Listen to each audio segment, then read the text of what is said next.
नमस्कार, जी न्यूज़ पर आपके साथ मैं अदिति त्यागी और हमारे साथ इस वक्त केंद्रीय मंत्री डॉक्टर जितेंद्र सिंह हैं। जितेंद्र सिंह जी, बहुत बहुत स्वागत है डॉक्टर साहब आपका। आपने इतने बिजी स्केड्यूल में से हमारे लिए समय निकाला है, क्योंकि हमारे ज्यादातर दर्शक ये बात जानते हैं कि आप कई मिनिस्ट्रीज को इस वक्त होल्ड कर रहे हैं, उनकी देखभाल कर रहे हैं, और साथ ही अपनी कॉन्स्टिट्यूएंसी उधमपुर की तरफ भी आपका अच्छा खासा ध्यान रहता है। तो बहुत सारी जिम्मेदारियां, और इन जिम्मेदारियों के बीच आपने टाइम निकाला, उसके लिए बहुत बहुत शुक्रिया सर।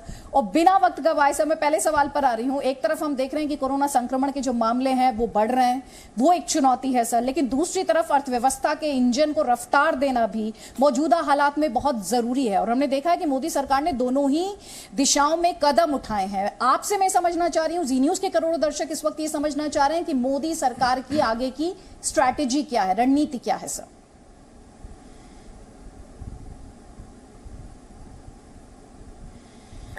सबसे पहले तो धन्यवाद अदिति जी, आपने ये अवसर दिया बात करने का। जैसा कि आपने कहा कि अब ये जो आपदा है, इस प्रकार की आपदा का सामना शायद पहली बार विश्व में को करना पड़ा है, और भारत को भी। लेकिन जैसे प्रधानमंत्री जी ने स्वयं कहा था कि जान भी और जहान भी, तो life has to go on, the show must go on. और इसलिए प्रारंभिक चरण में ही जो प्रधानमंत्री ने ये निर्णय लिया कि लॉकडाउन लगा दिया जाए, इससे पहले कि किसी और देश ने ऐसा सोचा होता, उससे मुझे लगता है कि सबसे बड़ा लाभ ये हुआ कि हमें इस बात का प्रशिक्षण मिल गया, इसकी ट्रेनिंग मिल गई कि हमने आने वाले समय में अपनी जीवन शैली को किस प्रकार से ढालना है, अपने व्यावसायिक जीवन में, अपने घर परिवार के जीवन में। और साथ ही साथ आंकड़े तो ये भी दर्शाते हैं कि यदि ये अर्ली लॉकडाउन ना होता तो खुदा ना खास्ता देश की या भारत में कोरोना पॉजिटिव की संख्या 25 लाख तक भी जा सकती थी। तो उन सब चीज़ों को मिला करके, जैसा आपने ठीक कहा, पे अब समय आ गया आगे बढ़ने का, और आगे बढ़ते हुए लेकिन new norm of the life, उसको अपनाने में हमें इस लॉकडाउन ने मदद की है।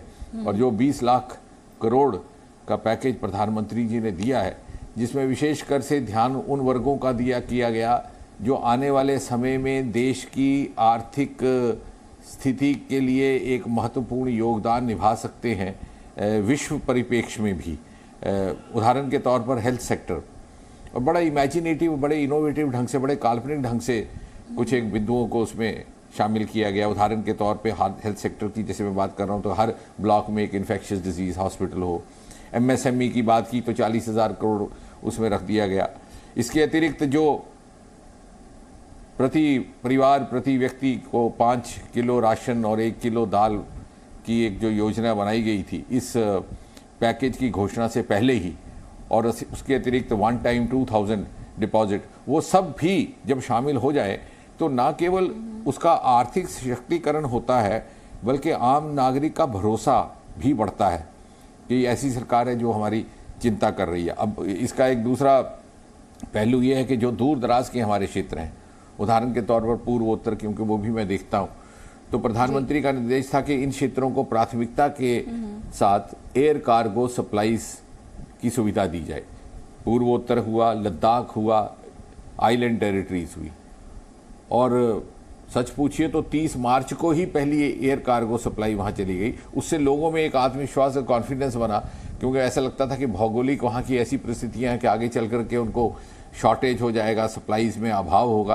तो लोगों का लगा कि नहीं, here's a government which is going to stand by us, और उसी के चलते ये आर्थिक, और मुझे लग रहा है कि कुल मिलाकर के जिस प्रकार से भारत आने वाले समय में अपने आप को ढालने वाला, बल्कि मैं तो ये कहूँगा कि अपॉर्चुनिटी इन एडवर्सिटी बनने वाला है। भारत के लिए एक बहुत बड़ा मौका, बहुत बड़ा अवसर आने वाले दिनों में, आने वाले महीनों में, आने वाले सालों में होने वाला है, और विश्व इसकी तरफ देखने वाला है। इतना हमारे पास उद्योग के नए नए आयाम खुलने वाले हैं। जैसे पूर्वोत्तर का ही अभी जिक्र हुआ, तो 5,000 से 6,000 करोड़ रुपए की तजारत मात्र हम बैम्बू की किया करते थे, और घर घर में हमारे अगरबत्ती जलती थी, जिसका आयात हुआ करता था वियतनाम से, चीन से। अब जब उसका हमें समझ आया कि इसकी कितना महत्व है, इसकी कितनी वैल्यू है, तो मुझे लग रहा है कि बहुत नए आयाम खुलने वाले हैं, और हम अपने अनुशासनबद्ध तरीके के साथ अपनी जीवनचर्या को उस तरह से ढालेंगे तो वो उसके अनुकूल दोनों चीज़ें जुड़ जाएंगी। इस तरह की भी आशंका है, इस तरह का भी डर है। कई लोग कह रहे हैं कि जून जुलाई में ये जो कोरोना संक्रमण के मामले हैं इनमें काफ़ी तेज़ी देखी जा सकती है, बहुत ज़्यादा ऊपर जा सकते हैं। तो सरकार ने उस लिहाज से भी कोई बैकअप प्लान तैयार किया है? सरकार की उस तरफ भी सोच गई है क्या?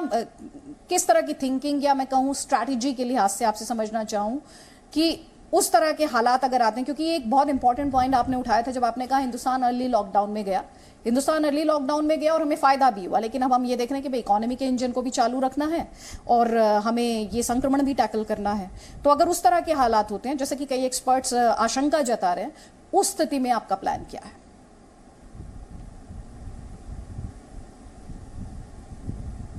हाँ देखिए अदिति जी, इसके 2-3 पहलू हैं। अब चूंकि इत्तेफाक से मैं एक चिकित्सक भी हूँ, मेडिकल प्रोफेशनल भी हूँ, तो हाइपोथेटिकल जी प्रोजेक्शन करना तो थोड़ा कठिन रहता है, लेकिन स्टैटिस्टिकली ये जो प्रोजेक्शंस आती हैं कि आने वाले समय में क्या होगा, उसका आधार होता है कि किस प्रकार का ये वायरस का साइकिल गत सप्ताहों में चला है, किस प्रकार का ये वर्तमान सप्ताह में करंटली चल रहा है, उसके आधार पर कुछ एक प्रोजेक्शंस और अनुमान लगाए जाते हैं। लेकिन हकीकत तो ये भी है कि ये एक ऐसा वायरस है जो हो सकता है लंबे समय तक चले, तो we'll have to learn to live with it. और लर्न टू लिव की जब बात आती है तो उसका यही अर्थ है कि उसमें जीवनचर्या भी चलेगी, व्यवसाय भी चलेगा, उद्योग भी चलेगा, साथ साथ नए इजाद भी होंगे। अब हुआ क्या था कि 25-30 बरस इवन मेडिकल फ्रेटर्निटी थोड़ा सा इन्फेक्शियस डिजीज़ के उपचार से थोड़ा सा हट गए थे, क्योंकि अधिकतर नॉन कम्युनिकेबल डिजीज़ पर उनका ध्यान और तवज्जो लगने लगा था, चाहे डायबिटीज़ है, हार्ट अटैक है, कैंसर है। और वो ज़माना जाता रहा जब हिंदुस्तान में प्लेग होता था, ट्यूबरक्लोसिस होता था, हैज़ा कॉलरा हुआ करता था। और इसलिए ये हाइजीन इत्यादि के ये जो प्रिकॉशंस जिनको हम अब हिदायतें देते हैं, ये उस ज़माने में इनका बहुत ज़्यादा पालन हुआ करता था। इसलिए हमें इस चुनौती के ज़रिए अपने आप को पुनः अपने कुछ एक पहलुओं को रिवाइव करने का भी अवसर मिला है। और जहाँ तक सरकार का संबंध है और हेल्थ केयर सिस्टम का संबंध है, मैं तो ये कहूँगा कि हेल्थ केयर और हेल्थ प्रिवेंशन में भी भारत दूसरे देशों की तुलना में पीछे नहीं है, कहीं ना कहीं आगे है। उदाहरण के तौर पर जो सबसे पहली दवाई FDA ने मंजूर की है रेबीवायर, वो जो एक एंटीवायरल ड्रग है जिसका इस्तेमाल कहा गया है कि केवल ICU सेटिंग में किया जाए, सीरियस केसेस में किया जाए, क्योंकि उसको इंट्रावीनस दिया जाता है, वो डॉक्टर की देखरेख में उसको एडमिनिस्टर करना पड़ता है। उसके ट्रायल्स में भी हमारे ही CSIR ने उसमें हिस्सा लिया है और आज वो विश्व स्तर पर उसको मान्यता प्राप्त हुई है। इसी प्रकार जो वैक्सीन बनाने के लिए प्रयास किए जा रहे हैं देश भर में भिन्न भिन्न स्तर पर भिन्न भिन्न संस्थाओं के द्वारा, उसमें भारत में जो एक ग्रुप्स प्रयास कर रहे हैं उसका भी शायद जल्दी ही नतीजा मिलेगा। और ऐसा लगता है कि वो ज़्यादा कॉस्ट इफ़ेक्टिव भी हो तुलना में कुछ और ऐसे वैक्सीन्स के जो देश के दूसरे या विदेशों से उपलब्ध हों। मुझे लग रहा है कि आने वाले समय में ये और कुछ एक हमारा इम्यूनिटी लेवल भी दूसरे देशों के लोगों की तुलना में बेहतर रहता है, क्योंकि यहाँ पर वैसे भी बहुत से इन्फेक्शंस रहते हैं, बहुत सी हाइजीन की कंस्ट्रेंट्स रहती हैं। तो आने वाले समय में हमें मैं तो ये कहूँगा, थोड़ा सा अजीब भी लगेगा, rather than we getting use to virus, virus will get use to us. Virus को हमारे साथ जीने की आदत पड़ जाएगी, क्योंकि हिंदुस्तान में उस तरह की और हिंदुस्तानियों में उस तरह की सलाहियत और क्षमता भी है। और बड़े फोकस्ड ढंग से, जैसे प्रधानमंत्री के नेतृत्व में ये सारा कार्य हुआ है, तो मैं कहता हूँ कि सबसे बड़ा श्रेय भी मोदी जी को जाता है, क्योंकि उनकी विश्वसनीयता इतनी है कि उत्तर पूर्व दक्षिण पूर्वोत्तर कहीं भी आप जाइए, आपको ये सुनने को मिलेगा कि यदि मोदी जी ने ऐसा कहा है तो इसमें कोई हमारा हित रहेगा। तो एक जो कंप्लायंस होता है, क्योंकि अक्सर लोग डॉक्टर्स भी क्या कंप्लेन करते हैं कि साहब हमारा कंप्लायंस नहीं है, हमने मरीज को कहा तुम चीनी बंद करो, वो चीनी नहीं बंद नहीं करता, लेकिन अगर मोदी जी कहेंगे तो ज़रूर करेगा। तो उस प्रकार का जो कंप्लायंस देखने को मिल रहा है, ये पब्लिक कंप्लायंस, वो भी अभूतपूर्व है। तो इसलिए मुझे लगता है कि इसमें बहुत ज़्यादा खौफज़दा होने की बात भी नहीं है, बहुत ज़्यादा अलार्मिस्ट होने की भी बात नहीं है। प्रिकॉशन तो बरतनी है, लेकिन उसके साथ साथ हमने भयभीत होकर के, जिसे कहते हैं प्रिकॉशन नॉट पैनिक, उसके साथ हम चलेंगे तो मुझे विश्वास है कि ना हम आगे और गति से बढ़ने में सफल रहेंगे, बल्कि हमारा जीवन स्तर भी पहले से बेहतर हो जाएगा। इंपॉर्टेंट पॉइंट है कि भाई आपको डरना नहीं है, आपको लड़ना है और सावधानी और एहतियात बरतना है। आपने नॉर्थ ईस्ट का जिक्र किया सर। नॉर्थ ईस्ट टूरिज्म के लिहाज से बहुत अहम हो जाता है और हिंदुस्तान के और भी कई शहर हैं और भी कई ऐसे स्टेट्स हैं जो बहुत हैवीली, बहुत ज़्यादा डिपेंड करते हैं पर्यटन के ऊपर। कोरोना वायरस को देखते हुए वो एक ऐसी इंडस्ट्री है जिसको माना जा रहा है कि बहुत बड़ा हिट उस पर आएगा, सबसे ज़्यादा झटका उसको लगने वाला है। उसको लेकर सरकार की क्या तैयारी है? क्योंकि कई लोगों के रोजगार जुड़े हुए हैं, सीधा ताल्लुक है उसका अर्थव्यवस्था से। नहीं, आपने ठीक कहा। सबसे पहले तो जब पूर्वोत्तर का जिक्र आता है,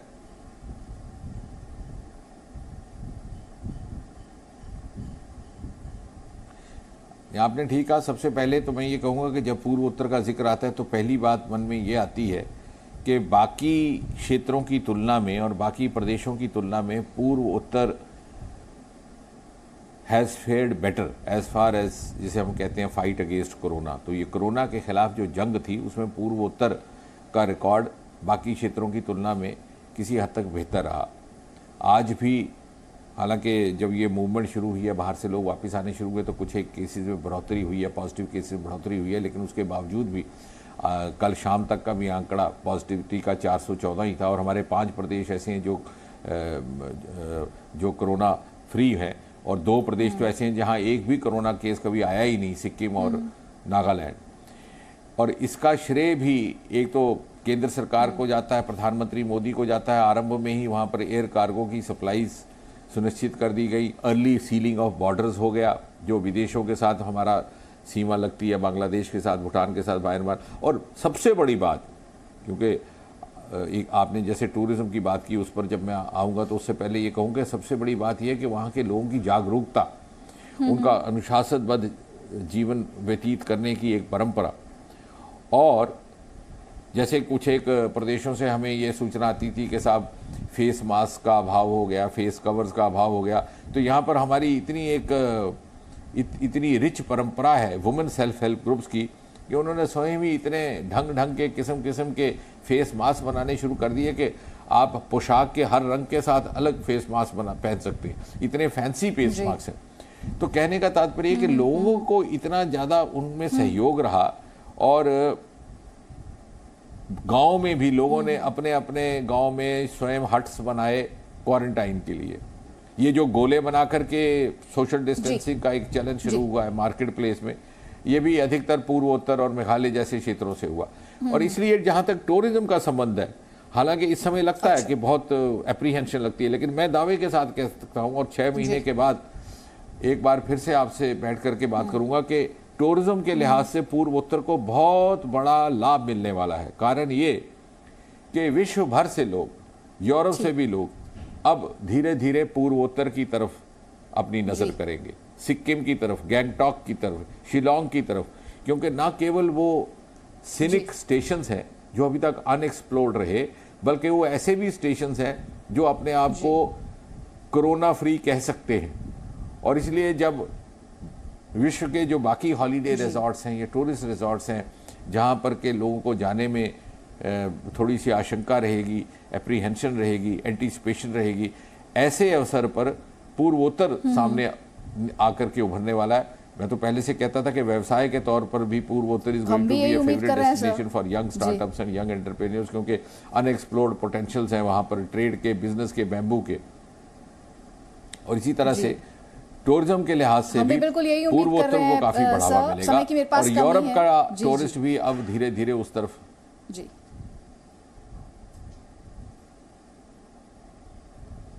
जी। मैं आपसे आप बड़ी अच्छी बात है कि आप बता रहे हैं कि यूरोप का जो टूरिस्ट है वो जाहिर तौर पर जो अनएक्सप्लोर्ड टेरिटरी है उस तरफ आएगा। मेरा आखिरी सवाल सर आपसे जेएनके से जुड़ा हुआ है। जेएनके में एक तरफ हम देख रहे हैं कि जो आतंकी संगठन है, सुरक्षा बल, उनके खिलाफ बहुत तेजी से ऑपरेशन चला रहे हैं। और साथ ही हम ये भी देख रहे हैं कि ये जो नई डोमिसाइल नीति आई है जिसे लेकर नोटिफिकेशन आया, हालांकि उसे लेकर सियासत भी हुई, लेकिन अब हम ये कह सकते हैं कि ये मोदी की कश्मीर क्रांति पार्ट 2 है। एक था आर्टिकल 370 हटना और अब ये दूसरा उसका चरण, और एक तरीके से फाइनल चरण भी कह सकते हैं कश्मीर के लिहाज से बात करें तो।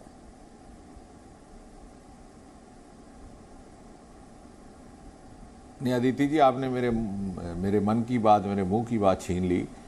कश्मीर में जो डोमिसाइल लॉ आया है, मैं तो ये कहूँगा कि जैसे वो मेरा लेख भी था कि miscarriage of history has been undone after 70 years.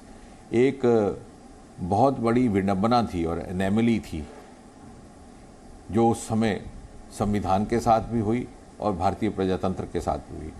तो जो इक्वालिटी का नियम है, जो प्रजातंत्र के सेहतमंद मूल्य हैं, उनके अनुकूल ये निर्णय हुआ है। आप अनुमान लगाइए कितना अन्याय था कि 70 वर्ष से रह रहे पाकिस्तान से आए हुए वहाँ शरणार्थी, उनको नागरिकता का अधिकार नहीं दिया गया, नौकरी प्राप्त करने का अधिकार नहीं दिया गया। और ऐसे समय में जब आप विदेश चले जाएं तो कुछ वर्षों के बाद वहाँ पर भी सिटीजनशिप प्राप्त हो जाती है। इसी तरह से IAS officers, all India services officer 30-35 वर्ष अपने जीवन के जो सबसे महत्वपूर्ण प्राइम लाइफ टाइम होता है वहाँ लगा देते हैं सेवा में, और जब वो सेवा निवृत्त होते हैं 60 वर्ष की आयु में तो उनको कहा जाता है कि आप कहीं और जा कर के बसेरा ढूंढिए, हम आपको यहाँ पर बसाने के लिए तैयार नहीं हैं। हालांकि किसी और प्रदेश में ऐसी विडंबना नहीं है। कन्याओं को, महिलाओं को उनको अधिकार प्राप्त नहीं थे जायदाद के, प्रॉपर्टी के। तो एक बहुत बड़ी क्रांति है। आज यदि कुछ लोग विरोध कर भी रहे होंगे, कुछ उनमें अपना निजी स्वार्थ भी होगा, लेकिन मुझे विश्वास है जो लोग विरोध कर रहे हैं, और ये मैं बात बड़े बड़े विश्वास के साथ कह रहा हूँ, जो हमारा विरोध कर भी रहे होंगे इस निर्णय का, इतिहास हमें विंडिकेट करेगा। और ये जो विरोधी है, इन्हीं के बच्चे हमें दुआएं देंगे कि आने वाली पीढ़ियों के लिए, इस ग्लोबल वर्ल्ड का हिस्सा बनने के लिए, कि भारत शीघ्र ही अब विश्व मूर्ति बनने वाला है, उसके जो नए मापदंड होंगे उनके ऊपर पूरा उतरने के लिए इस डोमिसाइल कानून ने रास्ता हमवार किया है। और मैं समझता हूं कि ये, जैसा आपने ठीक कहा, एक क्रम शुरू हुआ था जिसको एक लॉजिकल कंक्लूजन तक लाने का काम अब हुआ है।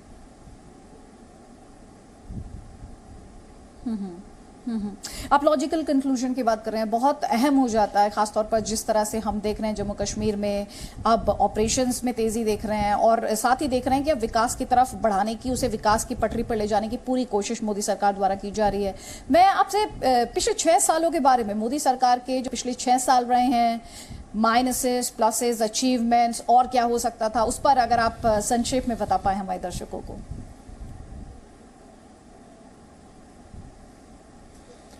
चूँकि समय का अभाव है अदिति जी, तो मैं ये कहूँगा संक्षेप में कि सबसे बड़ी मेरे ख्याल से उपलब्धि इन 6 वर्षों में ये रही है कि वो प्राथमिकताएं जो कहीं ना कहीं छूट गई थी पिछली सरकारों के द्वारा, उनकी तरफ ध्यान दिया गया, उनकी तरफ तवज्जो दिया गया। उदाहरण के तौर पर फिर से पूर्वोत्तर की बात आती है। पूर्वोत्तर को इस तरह से हमने छोड़ डाला था कि यदि भारत से कोई मंत्री जाता वहाँ पर केंद्र से दौरा करने, तो कहा जाता था कि minister from India has arrived, और अखबारों में भी ऐसा लिखा जाता था। अब वो जो मानसिक स्तर पर या जो ज़मीनी स्तर पर जो फासला था, खला था, वो समाप्त हो गया। हिंटरलैंड, मेनलैंड कहा जाता था कि भाई वो डिमार्केशन जाती रही, क्योंकि इतनी अधिक तिरस्कार का शिकार हुआ था वो सारा का सारा क्षेत्र। इसी प्रकार जो last man in last Q, जिसकी बात मोदी जी ने प्रारंभ में की थी, प्रधानमंत्री के रूप में अपना पद ग्रहण करने के तुरंत बाद उन्होंने कहा था मेरी सरकार गरीब को समर्पित।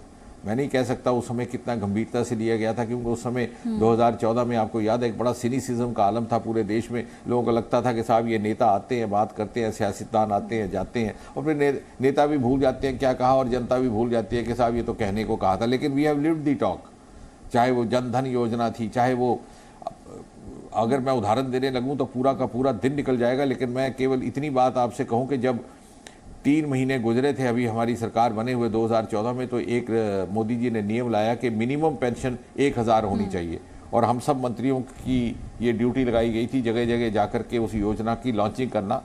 मेरे हिस्से में चंडीगढ़ की जिम्मेवारी आई, और जब हम मंच पर वो चेक वितरित कर रहे थे तो एक बहुत अधेड़ उम्र की महिला आई और हमारे पैरों में गिर पड़ी। हम शर्मसाज हो गए। उनको जब उठाया तो वो कहने लगी कि बेटा आप समझ नहीं सकते, मात्र 45 रुपये की पेंशन लेने के लिए मैं अपने गांव से हर महीने पहली तारीख को यहाँ आया करती थी चंडीगढ़।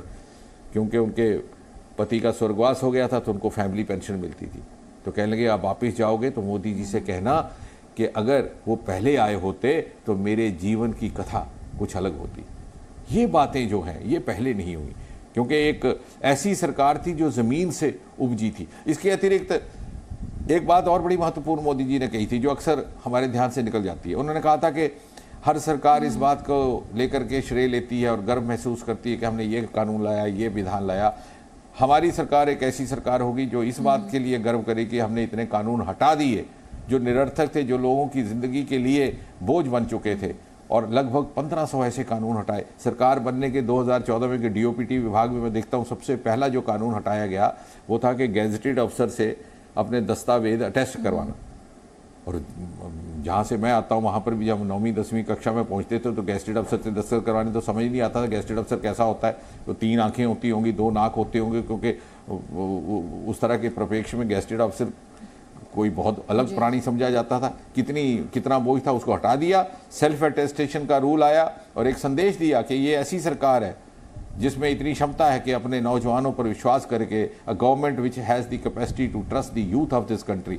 और क्यों ना हो, क्योंकि जब 70% हमारी जनसंख्या युवाओं की, तो मुझे लगता है कि अभूतपूर्व क्रांतिकारी आउट ऑफ बॉक्स निर्णय किए गए। आखिरी कतार में खड़े आखिरी व्यक्ति तक पहुंचने के लिए, गरीब तक पहुंचने के लिए, गृहिणी तक पहुंचने के लिए, जो पीड़ित शोषित पिछड़े वर्ग थे उन तक पहुंचने के लिए, और विशेषकर युवाओं की ज़िंदगी में ईज़ ऑफ लिविंग लाने में। शुरू में कई बार युवाओं को दिक्कत होती है कि साहब इंटरव्यू ख़त्म हो गए, अब सिफारिश नहीं होगी, अब वो सो कॉल्ड जैक नहीं लगेगा। लेकिन धीरे धीरे उनको समझ आने लगा कि हाँ, अगर कोई गरीब का बच्चा आता है अपनी प्रतिभा, अपनी योग्यता, अपनी काबिलियत से रिटन टेस्ट में वो 100 नंबर लेता है तो किसी को कोई हक नहीं कि उसको वाइवा में, ओरल में 5 नंबर दे करके सिलेक्शन से वंचित किया जाए। तो इस तरह से जब न्यायपूर्वक एक प्रणाली बनेगी तो लोगों को विश्वास आएगा और उनमें एक अपने अंदर एक सेंस ऑफ एस्टीम आएगी। तो मैं तो ये कहूँगा कि ना केवल इकोनॉमिक सशक्तिकरण हुआ, ना केवल आर्थिक सशक्तिकरण हुआ, बल्कि हमारे अंदर हमारे आत्मविश्वास का भी सशक्तिकरण करने का काम इन 6 वर्षों की योजनाओं के द्वारा हुआ है।